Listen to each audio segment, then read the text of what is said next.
Okay, if you'd like to practice this, open up the practice formulas exercises from our website and move on to the additional formulas worksheet.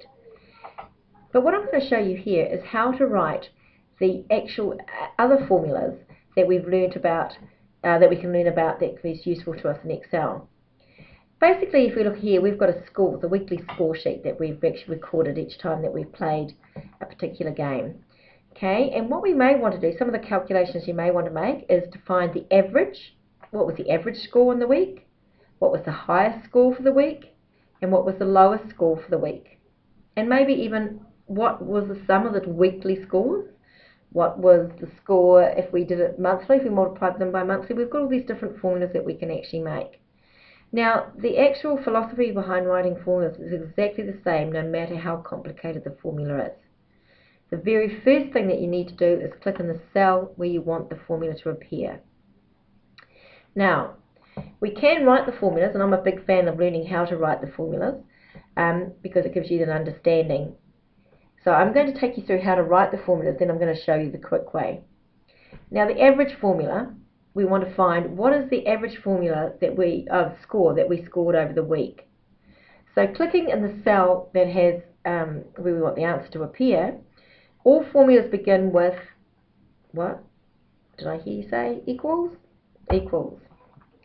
Now, if I want to find out what is the average score, instead of using the sum total, we're going to use equals the word average. So I'm typing the word average. And you can see that it actually appears in the list here automatically. So that is the function that I wanted to do. So I'm saying equals average. Now I type a bracket to say I'm now going to go and select the cells that I want you to find the average of. So I've typed the bracket. I'm going to click on the first cell, holding my mouse down with that white cross, drag across to the last cell that I want to find the average of. And it's saying find the average of cells B4 through to H4.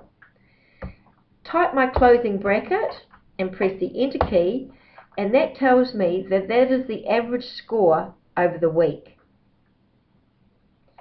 So I'm just going to undo that, Control Z, just to show you. So the cell, you click on the cell where you want the answer to appear, equals to type in, say I'm going to write a formula, average the word because that is for the formula that I want to write, type the bracket, opening bracket, because I'm saying I'm now going to select the cells that I want to find the average of, click on the first cell, drag across all the cells that I want to include to find the average of, type the closing bracket, press enter. And that tells me that is the average score for the week. Now I'm just going to click on the next cell beside it just to show you the other way that you'll learn also in the book. Same thing, click on the cell where you want the answer to appear. Click up on the auto sum up here and you click on the down arrow here and you'll find that the average formulas is actually sitting there as well. So I can click on that and it actually writes equals average for me. But now I need to still select the cells that I want to find the average of and press the enter key. So you've got two ways there. Okay, so that's the average formula.